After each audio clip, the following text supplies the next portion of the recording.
வேளச்சேரியில் நூற்றுக்கணக்கான பார்வையாளர்கள் வந்து குவிந்துவிட்ட நிலையில்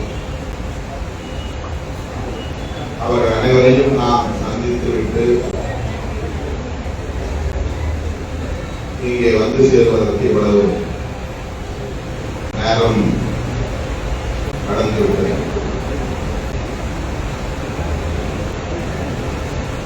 ஏராளமான தோழர்கள் அங்கே சூழ்ந்து கொண்ட நிலையில் மகளிர் விடுதலை இயக்கத்தின் மாவட்ட செயற்குழு கூட்டத்தில் பங்கேற்க வேண்டும் என்று தொடர்ந்து தோழர்கள் எனக்கு நிலைப்படுத்தியும் கூட அங்கிருந்து என்னால் கிளம்ப இயலவில்லை, விடைபெற முடியவில்லை. ஒரு வழியாக எல்லோரையும் சந்தித்து அவர்களோடு பேச வேண்டியதை எல்லாம் பேசிவிட்டு நான் விடைபெற 4 மணிக்கு மேலாகிவிட்டது. காலத்தாழ்வுக்காக வருகிறேன். மகளிர் விடுதலை இயக்கத்தின் மாவட்ட பொறுப்பாளர்கள் சிலர் நெடுதூரம் பயணம் செய்யக்கூடிய சிலர் சற்று முன்னதாக கிளம்பி போய்விட்டார்கள் என்று வந்ததும் சொன்னார்கள். ஆனாலும் கூட இவ்வளவு பேர் நீங்கள் இன்னும் காத்திருப்பது மகிழ்ச்சி அளிக்கிறது. அரங்கத்தில் உள்ளே மாவட்ட செயலாளர்கள், கட்சியின் மாவட்ட செயலாளர்கள் கலந்தாய்வு கூட்டம் நடைபெற்றுக் கொண்டிருக்கிறது. அவர்களும் நெடுநேரமாக காத்திருக்கிறார்கள். இதற்கு பின்னர் அவர்களை நாம் சந்திக்க வேண்டும், அவர்களோடு உரையாட வேண்டும். அதற்கு பிறகு நான் ஒப்புக்கொண்ட நிகழ்ச்சிகளுக்கு போக வேண்டும். நேற்று நான் எல்லா நிகழ்ச்சிகளையும் முடித்துக் கொண்டு நடுக்கைக்கு செல்ல இரவு 1:30 மணி ஆகிவிட்டது. காலை 8 மணியில் இருந்து பார்வையாளர்களை சந்தித்துக் கொண்டே இருக்கிறேன். இன்று இரவு எத்தனை மணிக்கு நான் பார்வையாளர்களுக்கு விடுபட போகிறேன் என்று தெரியவில்லை. நாளைக்கு நான் 5:30 மணிக்கு விமான நிலையத்தில் இருக்க வேண்டும், 6:30 மணிக்கு விமானம். அருமை தோழர்களே, செப்டம்பர் 17ஆம் தேதி நாம் நடத்தவிருக்கிற மாநாடு குறித்து இந்த கலந்தாய்வு கூட்டம் நடைபெற்றுக் கொண்டிருக்கிறது. திடீரென இந்த அறிவிப்பை செய்ய வேண்டிய ஒரு நெருக்கடி. கள்ளக்குறிச்சியில் நடந்த துயரம் உங்களுக்கு தெரியும். கள்ளச்சாராயம் என்ற நச்சு சாராயத்தை அருந்தி 50க்கும் மேற்பட்டவர்கள் ஒரே ஊரில் பலியாகும் கொடூரம் அரங்கேறியது. ஒரு நாள் இடைவெளி விட்டு நான் அந்த கிராமத்திற்கு சென்றேன். 2 நாள் அங்கே மக்களை சந்தித்து பாதிக்கப்பட்டவர்கள் அனைவரையும் வீடு வீடாக சென்று சந்தித்து ஆறுதல் சொன்னேன். உயிரிழந்தவர்களின் குடும்பத்தினருக்கு நம்முடைய கட்சியின் சார்பில் தலா 10,000 ரூபாய் ஒரு இழப்பீடாக கொடுத்தோம். உடனடி செலவு இருக்காங்க. மக்களை சந்தித்த போது அவர்கள் முன்வைத்த கோரிக்கை அரசாங்க மதுபான கடைகளை மூட வேண்டும் என்பதுதான். மக்களிடம் செல்லுவோம், அவர்கள் நமக்கு கற்றுக் கொடுப்பார்கள் என்று மாசேற்றும் சொன்னதாக ஒரு முழுமொழி உண்டு, பொன்மொழி உண்டு. நாம் என்ன செய்ய வேண்டும் என்பதை ஒரு அறைக்குள்ளே உட்கார்ந்து நாம் முடிவு செய்வதை விட மக்களை நாம் சந்திக்கும் போது அவர்கள் நமக்கு ஆணையிடுவார்கள். அப்படி மக்களின் ஆணைதான், உத்தரவுதான் ஆர்ப்பாட்ட அறிவிப்பாக, மாநாடு அறிவிப்பாக வெளிவந்தது. ஊடகங்கள் அதை கள்ளச்சாராயம் என்று எழுதி கொண்டிருந்தன. அரசியல் தலைவர்கள் அதை கள்ளச்சாராயம், அதை ஒழிக்க வேண்டும், இருப்பு கரம் கொண்டு கொடுக்க வேண்டும் என்று எழுதி கொண்டிருந்தார்கள், பேசிக் கொண்டிருந்தார்கள், விவாதித்துக் கொண்டிருந்தார்கள். ஆனால் இயல்பாக மக்கள் கள்ளச்சாராயத்தை ஒழியுங்கள் என்று சொல்லவில்லை, அரசு சாராயத்தை ஒழியுங்கள் என்று சொன்னார்கள். இதுதான் மக்களுடைய உணர்வு. மக்கள் நமக்கு சொல்லித் தருகிற பாடம். வெறும் பத்திரிகை செய்திகளை பார்த்துக் கொண்டிருந்தால், அரசியல் தலைவர்களின் அறிக்கைகளை பார்த்துக் கொண்டிருந்தால் நமக்கு கள்ளச்சாராயத்தை ஒழிக்க வேண்டும் என்ற சிந்தனை மட்டுமே மிஞ்சி இருக்கும். மக்களை சந்தித்த போது மக்களிடமிருந்து நமக்கு கிடைத்த படிப்பினை, அவர்கள் நாம் கற்றுக்கொண்ட செய்தி, இப்படிப்பட்ட நச்சு சாராய சாவுகளை சகித்துக் கொள்ள முடியாத அந்த துயரத்திலிருந்து விடுதலை பெற துடிக்கிற பொதுமக்களின் உணர்வு அரசு சாராய கடைகளை மூட வேண்டும் என்பதுதான். ஆகவேதான் சென்னையிலே நாம் அதை கண்டித்து நடத்திய ஆர்ப்பாட்டத்தின் போது நாம் செப்டம்பர் 17 பெரியார் பிறந்த நாள் அன்று மகளிரை ஒருங்கிணைத்து மது ஒழிப்பு மகளிர் மாநாட்டை நடத்த போகிறோம் என்று அறிவிப்பு செய்து களம் நமக்கு கற்பித்தது. மக்கள் நமக்கு சொல்லி தருகிறார்கள், சொல்லி தந்தார்கள், மக்கள் ஆணையிட்டார்கள். அதன் அடிப்படையில் தான் இந்த மாநாட்டை நாம் அறிவிக்க நேர்ந்தது. மது ஒழிப்பு மகளிர் மாநாடு என்று நாம் அந்த தேதியில் அறிவித்து, அதன் பிறகு அதை ஒரு திருத்தம் செய்து மது மற்றும் போதை ஒழிப்பு மகளிர் மாநாடு என்று பேசிக் கொண்டிருக்கிறேன். என்னுடைய பேட்டிகளை பார்த்தால் உங்களுக்கு தெரியும். மது ஒழிப்பு மட்டுமின்றி போதை ஒழிப்பு என்பதையும் இணைத்து இந்த மாநாட்டை நாம் ஒருங்கிணைக்க வேண்டும். மதுவும் ஒரு போதைதான். ஆனால் மது அல்லாத போதைப் பொருள்களும் இருக்கின்றன. எல்லோருக்கும் தெரிந்த கஞ்சா என்பதை நாம் கேள்விப்பட்டிருக்கிறோம். அது மது அல்ல, அது ஒரு போதைப் பொருள். பிரவுன் சுகர் என்று சொல்வார்கள், அது மது அல்ல, அது ஒரு பவுடர்.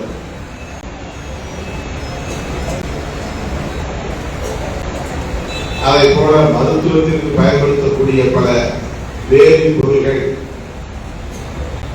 போதைப் பொருள்களாக வடித்து அதை இன்றைக்கு பல்வேறு வடிவங்களில் இளம் தலைமுறையினரிடம் அறிமுகப்படுத்தி இருக்கிறார்கள் அல்லது திணிக்கிறார்கள்.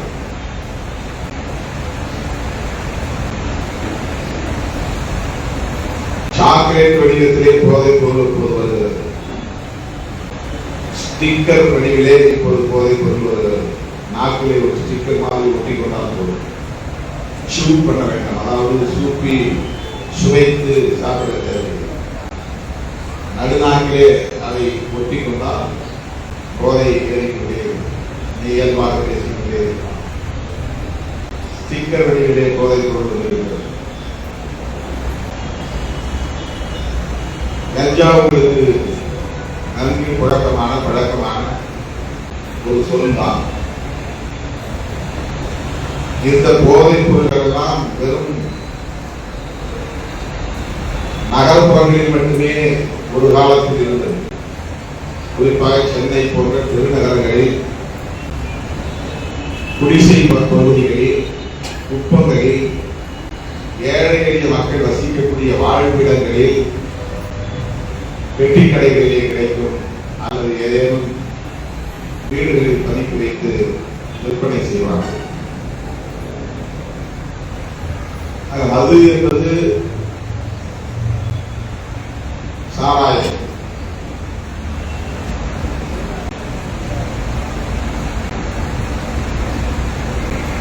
அது மட்டும் இல்லாமல் இது போன்ற பொருள்கள் மிக தீவிரமாக இப்போது சந்தையிலே கொண்டு வந்து குவிக்கிறார்கள். இது இந்தியா முழுவதும் நடக்கிறது.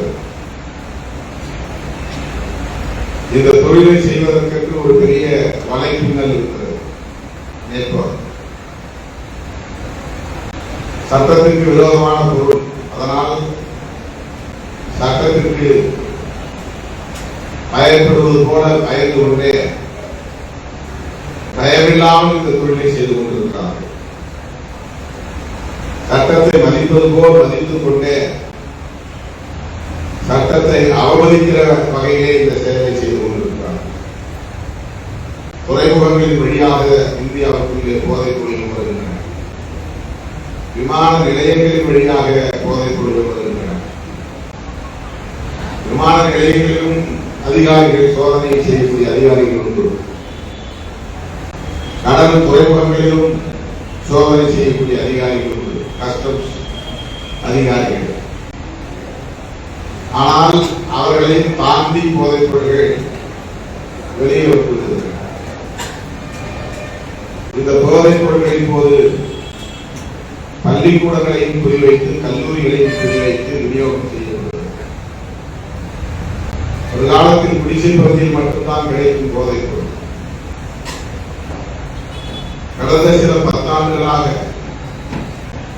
கல்லூரிகளிலும் பள்ளிக்கூடங்களிலும் கூட இப்போது கிடைக்கிறது.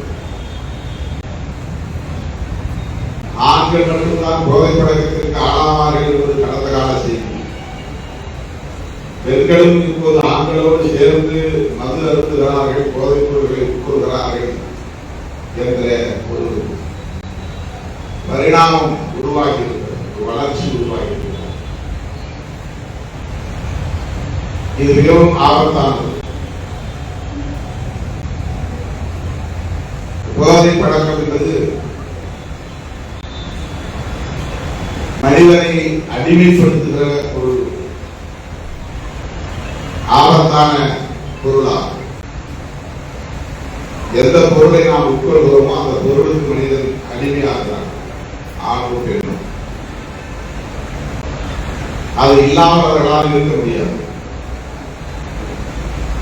வேண்டாம் என்று மனம் சொல்லும், ஆனால் வேண்டும் என்று அவனது பழக்கம் சொல்லும். மனைவி திட்டுகிறால் வேண்டாம் என்று அந்த நேரம் நினைக்கும், ஆனால் அடுத்த செகண்ட் அடுத்த நொடியே அது வேண்டும். அது இல்லாமல் இருக்க முடியாது. எதிர்க்கிற மனைவியை அடித்து விட்டாவது பணம் எடுத்துக் கொண்டு போய் அந்த மதுரையோ பொருளையோ வாங்கி உட்கொள்வது என்பது அடிமை பழக்கமாக மாறுகிறது. அந்த பொருளுக்கு அடிமையாவது, இந்த போதைக்கு அடிமையாவது. 20 வயதுக்கு மேல் இளைஞர்கள் நெருப்பை போன்ற வலிமை மிக்கவர், துடிப்பானவர்கள். அவர்களால் எதையும் சாதிக்க முடியும் என்ற நம்பிக்கையோடு துணிச்சலான முடிவுகளை எடுக்கிற பருவம் இளைஞர் பருவம். எல்லாத்தையும் நேர வேண்டும் என்ற துடிப்பு இளமை பருவத்திலே உண்டு. ஆக்கப்பூர்வமான செயல்களில் ஈடுபடுவதற்குரிய ஆற்றல் உண்டு. மனித வாழ்வில் மிக முக்கியமான பருவகாலம் இளமை பருவம் தான். டீனேஜ் என்று சொல்லப்படக்கூடிய 11 வயது பருவத்தை கடந்து, 11 வயது என்றால் 10க்கு மேலே 20க்குள்ளே, 10 என்பது 11 அப்படின்னு 11, 12, 13, 14 என்று 19 வரை உள்ள பருவம். அது ஆங்கிலத்தில் 13, 14, 15, 16 19 இருக்க முடியும். அதுதான் டீனேஜ். டீன் என்றால் 13, 19 என்றால் 19, அப்புறம் 20 வந்துடும். டீன் வராது, அது பிறகு டீன் வராது. இந்த டீனேஜ் என்று சொல்லுகிற அந்த பருவம் தான் 11 பருவம். அந்த பருவத்தில் எதை நாம் உள்ளத்தில் விதைக்கிறோமோ அதுவே நம்மை வடிவமைக்கிறது, அதுவாக நாம் மாறிவிடுகிறோம். அந்த பருவத்தில் குழந்தைகளின் உள்ளத்திலே பயத்தை விதைத்தால் அவன் பயந்தாங்குழியாக மாறிவிடுவான். அந்த பருவத்திலே குழந்தைகளின் உள்ளத்தில் வெறுப்பை விதைத்தால் அவன் எல்லாவற்றையும் வெறுக்கக்கூடியவனாக மாறிவிடுவான். அந்த பருவத்தில் நம்பிக்கையை விதைத்தால் அவன் மிகப்பெரும் ஆற்றல் உள்ளவனாக வளருவான். அது எதை போட்டாலும் விளையும் பக்குவமடைந்த நிலம் போன்ற ஒரு பருவம். எந்த விதையை போட்டாலும் அந்த விதை முளைத்து வளரும் பருவம்.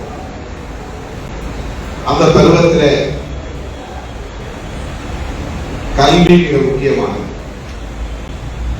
ஆனால் அந்த பருவத்தில் பள்ளியிலும் கல்லூரியிலும் படிக்கிற மாணவர்களிடையே போதைப் பொருள்கள் அறிமுகப்படுத்தப்படுகிற போது அந்த பொருளுக்கு அவர் நம்மை முழுமையாக இழந்து விடுகிறார். அதிலிருந்து அந்த பொருளிடமிருந்து அவனால் மீள முடியாது, பெண்ணோ ஆணோ.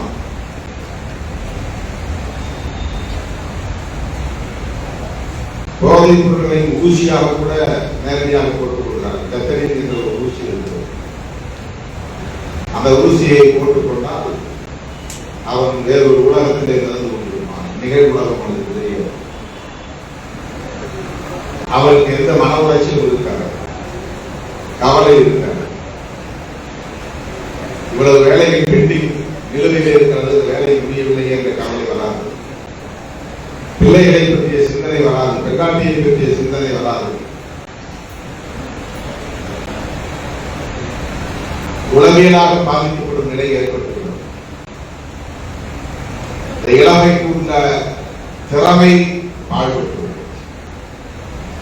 அப்போது தொடங்குகிற அந்த ஆற்றல் மனிதனுக்கு 50 வயது வரையில் வீரியத்தோடு இருக்கும், 40 வயது வரை மிக வீரியமாக இருக்கும், 20லிருந்து 40க்குள்ளாக அவர் பேராற்றல் மிக்கவனாக இருப்பான். எதையும் நொடி பொழுதிலே முடிவெடுக்கக்கூடியவனாக, செயல்படக்கூடியவனாக, சாதிக்கக்கூடியவனாக, அவ்வளவு பெரிய ஆற்றல் இளமை என்பது. இளமைதான் அழகு, இளமைதான் வலிமை, இளமைதான் சாதனை, இளமைதான் ஆற்றல், இளமைதான் எல்லாவற்றுக்குமான மூல ஆதாரம். அந்த பருவத்தில் ஒருவனை மதுவுக்கோ போதைப் பொருளுக்கோ பழக்கி அதற்கு அடிமைப்படுத்திவிட்டால் அவ்வளவு ஆற்றலும் பாழாகிவிடும். ஒரு தனி மனிதனுடைய ஆற்றல், அதுபோல லட்சக்கணக்கான கோடிக்கணக்கான இளைஞர்கள் இந்தியா முழுவதும் அந்த பருவத்திலே சிந்திக்க முடியாமல் போனார், செயல்பட முடியாமல் போனார், இயங்க முடியாமல் போனார். அந்த ஆற்றல் மூலம் சமூகத்தில் ஏற்படுகிற மாற்றங்கள், புதிய வடிவமைப்புகள், புதிய கண்டுபிடிப்புகள், புதிய சாதனைகள் எல்லாம் பாடுபட்டு போகும். ஒரு நல்ல கட்டடக் கலைஞராக வர வேண்டியவன் போதை பழக்கத்தால் பாழாகி விடுவான். இந்த தேசம் ஒரு கட்டட கலைஞனை இழந்துவிடும். ஒரு நல்ல எழுத்தாளனாக பரிணமிக்கக்கூடியவன் போதைக்கு அடிமையானதனால் அவன் ஆற்றல் பாழ்பட்டுவிடும். ஒரு நல்ல படைப்பாளனை இந்த தேசம் இழந்துவிடும்.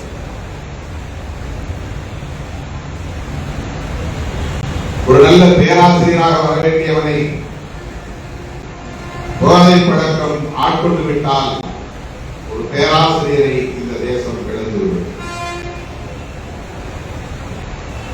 நல்ல ஓவியனை சிற்பியை போதை பழக்கம் ஆட்கொண்டு விட்டால் அவன் தீட்ட வேண்டிய ஓவியங்கள் தீட்டப்படாமல் போய்விடும். அவன் வடிக்க வேண்டிய சிற்பங்கள் வடிக்கப்படாமல் போய்விடும். ஒரு ஆற்றல் வாய்ந்த சிற்பியை இந்த தேசம் இழந்து விடுகிறது. இப்படி சொல்லிக்கொண்டே போகலாம். ஆகவே போதை பழக்கத்தால் பாதிக்கப்படுகிறவர்கள் தனி நபர்கள் அல்ல. போதை பழக்கத்தால் பாதிக்கப்படும் நபரின் குடும்பம் மட்டுமே பாதிக்கப்படுவதல்ல. அப்படி கோடான கோடி இளைஞர்கள் பாதிக்கப்படுவதால் ஒரு தேசமே பாதிக்கப்படுகிறது. மனித வளம் என்று அதைத்தான் சொல்கிறோம். எது மனித வளம்? ஒரு தனி மனிதனுக்கு உள்ள ஆற்றல். எந்த வேலை செய்தாலும் ஒரு மனித ஆற்றல், human energy, human resource, man power.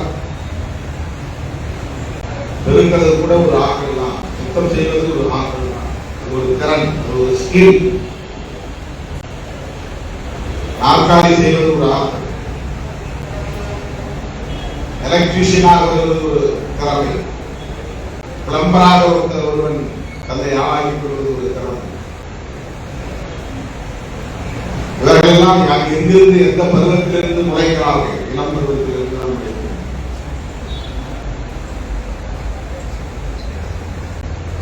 அப்படி ஒரு தனி மனிதர் இருக்கிற ஆற்றல் பாழ்படாமல் இருந்தால் 1 100 ஆகும், 100 1000 ஆகும், 1000 லட்சமாக இருக்கிறது. அதனால அது ரிசோர்ஸ், ஹியூமன் ரிசோர்ஸ். ஒரு பொருளை வாங்கி செலவு செய்தால் அது செலவு செய்ததோடு முடிந்துவிடும்.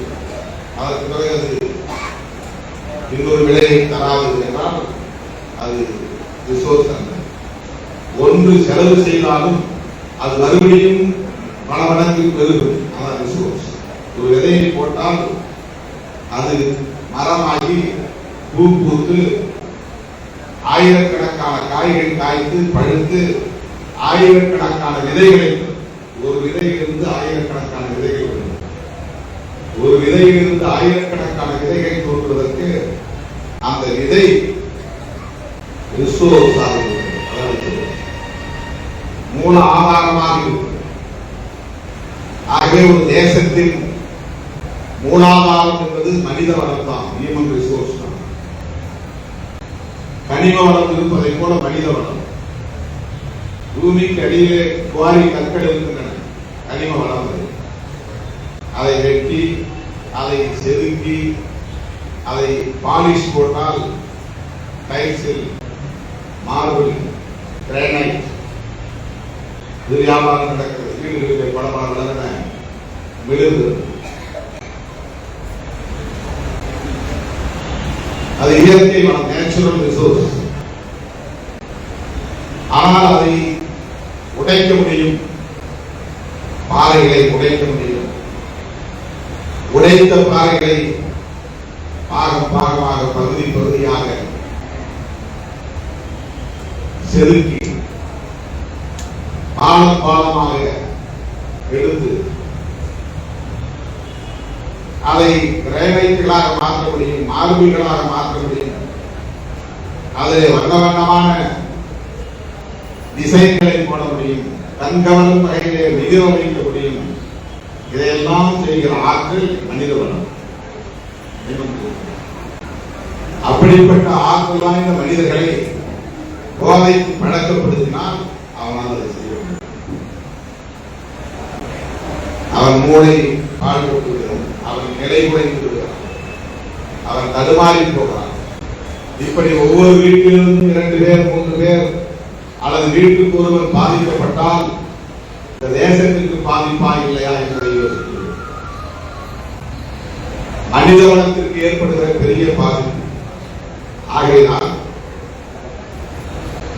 நமக்கு எந்த கட்சி, ஆளுங்கட்சியா எதிர்கட்சியா என்பதெல்லாம் கண்முன்னே இல்லை. எந்த கூட்டணி, இந்த கூட்டணியால் நமக்கு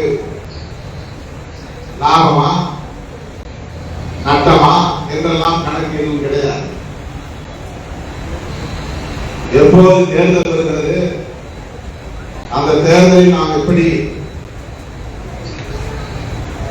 தொகுதிகளை பெறுவது என்கிற கணக்கெல்லாம் இல்லை. அது நம் கண் முன்னால் வரவில்லை, அது வராது. அதுதான் சிறுத்தைகள் இயக்கம். அப்படி கணக்கு போடுகிற சராசரி இயக்கம் அல்ல விடுதலை சிறுத்தைகள் கட்சி. மக்கள் நலன்களை முன்னிறுத்துவதுதான் சிறுத்தைகளின் பண்பு, சிறுத்தைகளின் அனுபவம். ஆகவே எதை பற்றியும் நாம் கணக்கு போடவில்லை. கள்ளச்சாராயத்தை ஒழித்துவிட முடியும், கள்ளச்சாராயத்தை ஒழிப்பதற்கு நல்ல சாராயத்தை வழங்க வேண்டும் என்கிற வாதத்தில் நமக்கு உடன்பாடு. சாராயம் சாராயம் தான், அதில் நல்ல சாராயம் என்று ஒன்று கிடையாது. விஷம் விஷம் தான், அதில் நல்ல விஷம் என்று எதுவும் கிடையாது.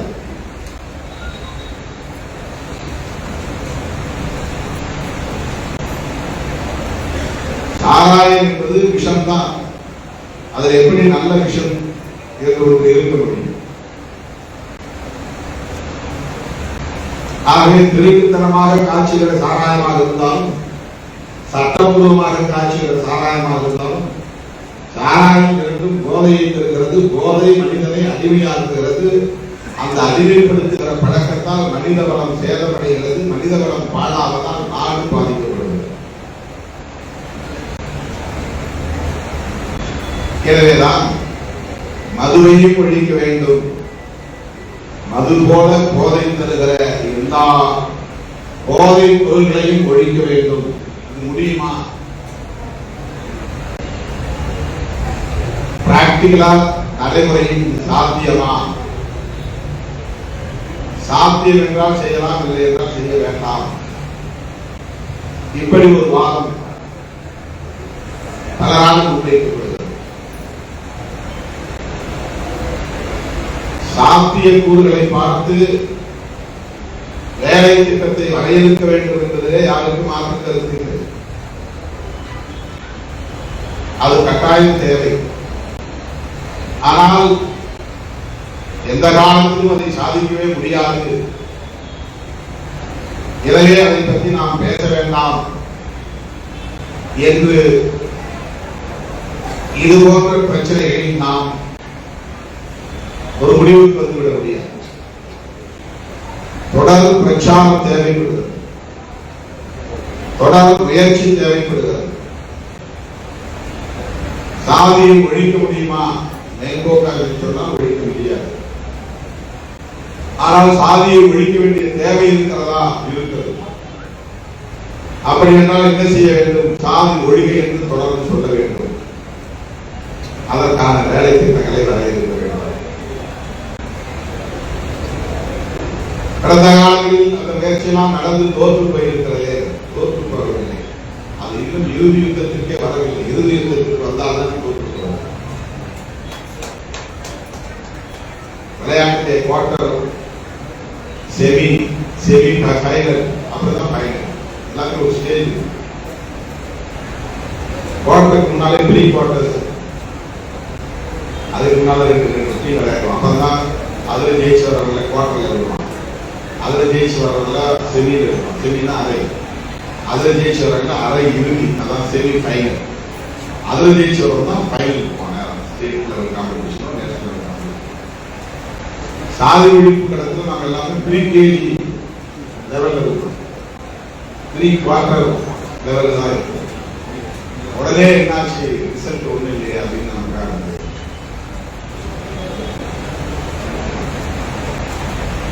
அப்படித்தான் போதை ஒழிப்பு, மது ஒழிப்பு உடனே செய்ய முடியாது. பல தலைமுறைகள் ஆகலாம். ஆனால் இந்த பிரச்சாரத்தை நான் தொடர்ந்து அதெல்லாம் ஒழிக்க முடியாத ஒரு கடையை தரது சொல்ல முடியுமா?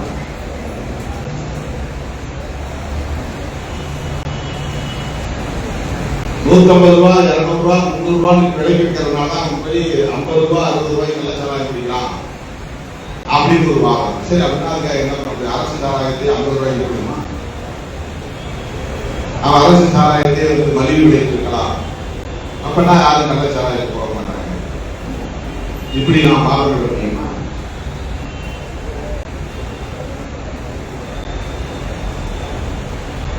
சாராய போதையே தப்பு, தவறு, பிழை, குற்றம்.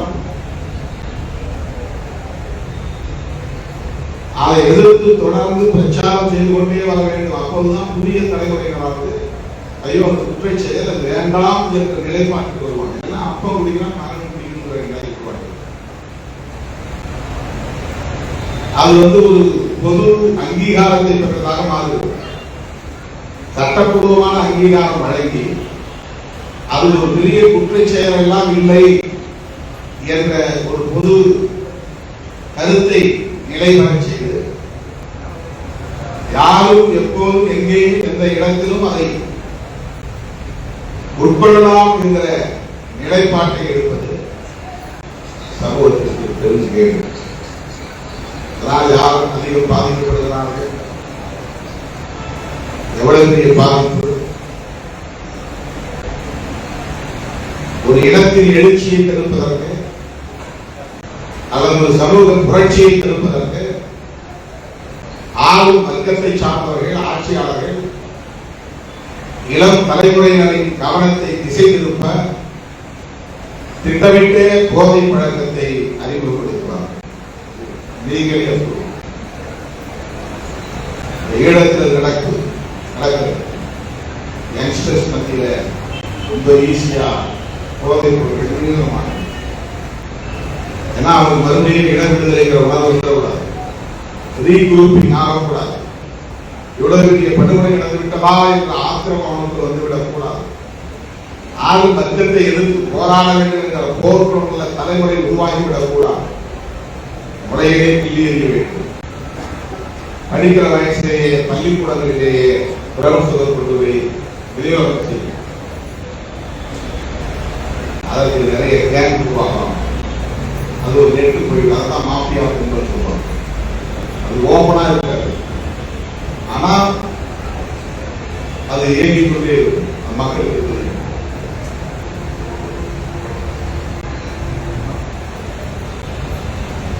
மருந்து வாங்குவதற்கு மெடிக்கல் ஷாப் இருக்கிறது, அரிசி பருப்பு வாங்குவதற்கு பலதரப்பு கடை இருக்கிறது,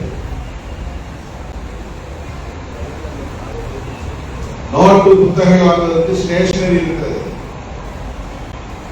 துணிமணி வாங்குவதற்கு ஜவுளி கடை இருக்கிறது. வெளிப்படையாக வணிகம் நடக்கிறது. ஆனால் இந்த மாதிரி வெளிப்படையாக கடையாக வைத்து வியாபாரம் செய்யாமலேயே கோடிக்கணக்கான ரூபாய் புழக்கம் உள்ள ஒரு தொழில் போதை கொண்டிருக்கிறது. ஒரு இடத்துல கடை கஞ்சா கடை இருக்காது, ஆனா கஞ்சா கோடிக்கணக்கில் புழங்கிக் கொண்டிருக்கிறது. மதுபானத்திற்கு அப்படி கடையை உருவாக்குகிறார்கள் சட்டப்பூர்வமாக. நீங்க எங்க சாராய கடை போய் பாத்தீங்கன்னா திட்டமிட்டே ஒரு ஏரியாவில் போய் நீங்க பாருங்க. ஒரு பகுதி எடுத்து ஒரு சட்டமன்ற தொகுதி எடுத்துங்க, வடசென்னை பகுதி எடுத்துங்க. இதெல்லாம் பெரும்பாலும் குற்றம் போன்ற பகுதிகளில் ஏழை எளிய மக்கள் வசிக்கிற குடிசை பகுதிகளில் கடைகள் திறந்து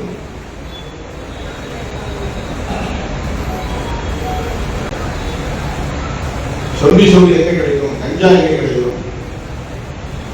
கட்டாயமாக குற்றம் பகுதிக்கு போனால் யாராவது ஒரு பெண் மூலமாகவோ அல்லது யாராவது ஒரு தாதா மூலமாகவோ விற்பனையாகும்.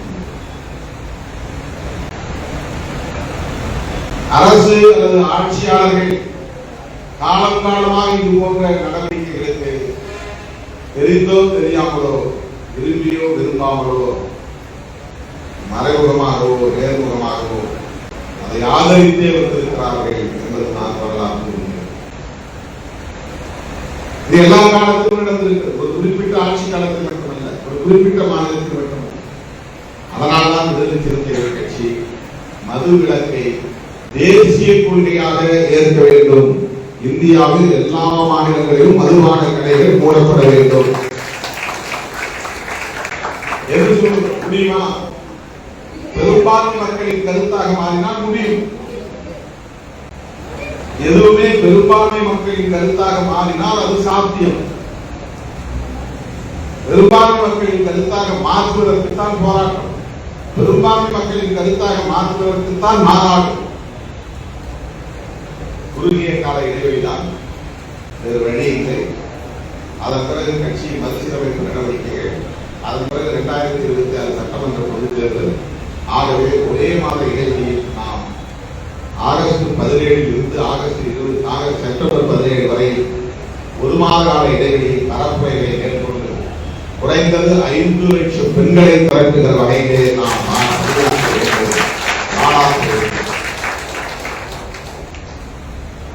அது முடியுமா?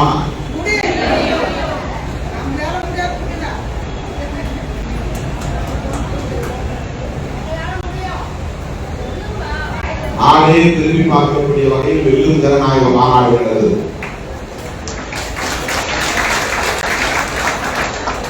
ஆளும் கட்சி அல்ல, ஆண்ட கட்சியும் அல்ல. ஆனாலும் நம்மால் இந்த தாக்கத்தை ஏற்படுத்த முடிந்தது. ஒவ்வொரு தனி மனிதரும் அதில் ஆர்வம் காட்டியதான், ஒவ்வொரு ஆணும் பெண்ணும் அதில் ஆர்வம் காட்டியதான். அதே போல இந்த மாநாட்டில் நாம் பெண்களை வெகுவளவில் பெரிய அளவிலே நாம் திறக்க வேண்டும். எல்லா பகுதிகளில் இருந்தும் செயற்குழு கூட்டங்களை நடத்தி வண்டி வாகனங்களை அமர்த்தி ஆட்களை திறக்க வேண்டும். எல்லாரையும் கட்சிக்குள்ள கொண்டு வரணும். அவங்க மேல நடவடிக்கை எடுக்கிறேன், இவங்க மேல நடவடிக்கை எடுக்கிறேன், அவங்க தூக்கி வெளியே போடுறேன், இவங்களை தூக்கி வெளியே போடுறேன், நீ மட்டும் என்னோட இது அவன் தட்டி வேண்டாம் இந்த தட்டி இப்படிலாம் நாம இருந்தோம்னா நம்மளால ஒண்ணுமே பண்ண முடியும். எல்லாரும் நமக்கு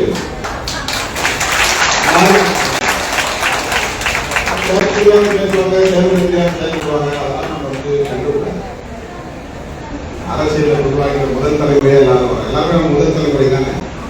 இதுக்கு முன்னாடி யாராவது இப்படி துணி போட்டு புதற்ல உட்காந்துக்கிறோமா? நம்ம அம்மா உட்காந்துருக்காங்களா, அக்கா உட்காந்துருக்காங்களா, அத்தை உட்காந்துருக்காங்களா? இப்பதானே முதல் முறையா சிறுத்தைகள் இயக்கத்துக்கு வந்து நான் மாவட்ட செயலாளர், ஒரு இடத்துல போய் மக்களுக்கு நான் விடுதலை சிறுத்தைகள் கட்சியிலே மகளிர் பொறுப்பாளராக இருக்கிறேன் அப்படின்னு சொல்லிக்கிற ஒரு வாய்ப்பு நமக்கு கிடைத்தது. இதுல வந்து நமக்கு வந்து கட்சிக்குள்ள ஒருத்தர் புரிந்து கொள்வதில் பிரச்சனை வரும், செயல்படுத்துவது பிரச்சனைகள் வரும், பேச தெரியாம வார்த்தை விட்டு பிரச்சனைகள் வரும். இதெல்லாம் ரொம்ப சீரியஸா எடுத்துதான் நம்ம பயணிக்க முடியும். எதுவுமே சீரியஸா இருக்காங்களா? சரி, நாமளும் அதே மாதிரி திருப்பி விட்டுருவோம். அவ்வளவுதான்.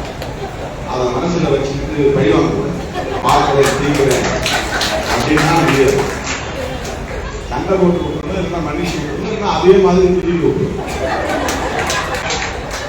நாம் சேர்ந்து பயணிக்கிறோம். எல்லாரும் காலப்போக்கில் தான் நமக்குள்ளே விவாதங்கள் நடந்து நமக்குள்ளே நிறைய பாடங்கள் கிடைக்கும். நாம் அதை பண்ணிடக்கூடாது, அதான் நாம் அதை பேசிடக்கூடாது. யாரும் சுட்டி காட்டினாலும் நம்ம சிந்திக்க போகும். அதுதான் படி மக்களுக்கு வந்து நம்ம கற்றுக்கிற படி. அதுக்கு பிறகு நம்முடைய ஆட்டிடியூட், நம்முடைய அணுகுமுறை மாறும். எனவே இது ஒரு பெரிய சவாலான மாநாடு, மிகப்பெரிய சவாலான மாநாடு. இதை சொல்லுவதற்கு பலரும் தயங்கும் நிலையில் இதை சொல்லுகிற துணிச்சல் பெற்ற இயக்கம் விடுதலை சிறுத்தைகள்.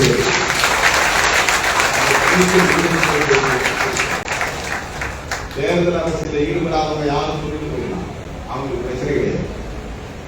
ஆனால் தேர்தல் அரசியலில் ஈடுபடக்கூடிய விடுதலை சிறுத்தைகள் கட்சி இதை துணிந்து சொல்லுகிறது.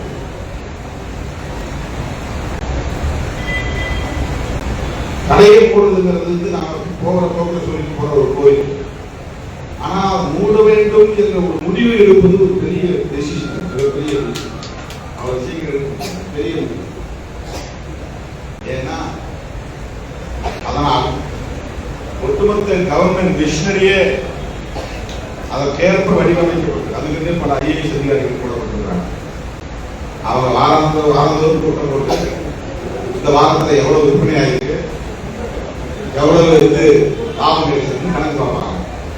கணக்கு பார்த்து எல்லாம் பத்தாது, அடுத்த வாரத்தில் இன்னும் ஒரு 1,00,000 ரூபாய்க்கு அதிகமாக இருக்கிறது ஏற்பாடு பண்ணாங்க அப்படின்னு அவங்க ஐடியா கொடுப்பாங்க.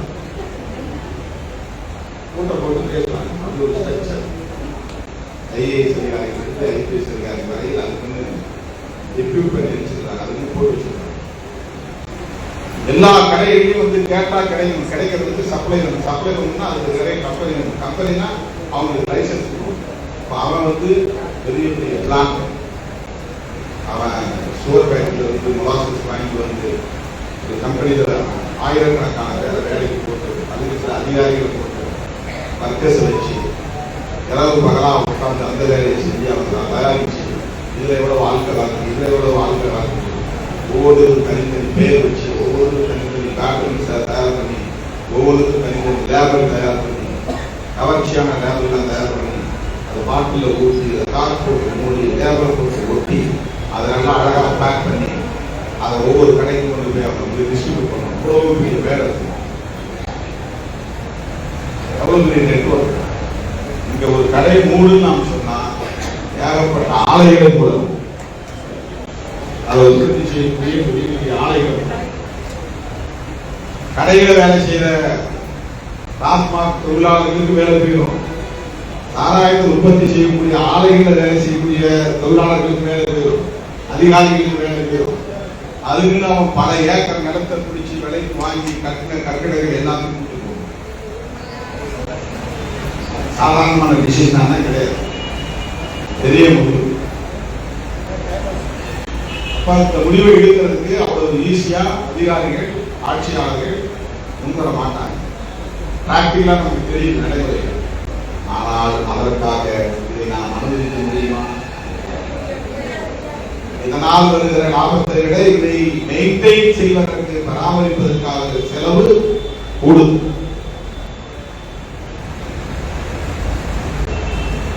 எல்லாவற்றையும் விட மனித வளம் கணக்கிட முடியாத அளவுக்கு பாதிப்பு. அதை எவாலுவேட் பண்ண முடியாது. அது எவ்வளவு மனித வளம் பாழாகி இருக்கிறது என்பதை மதிப்பீடு செய்ய முடியாது. இந்த லிட்டர் சாராயம் வீணாகி போச்சுன்னு சொல்லலாம்,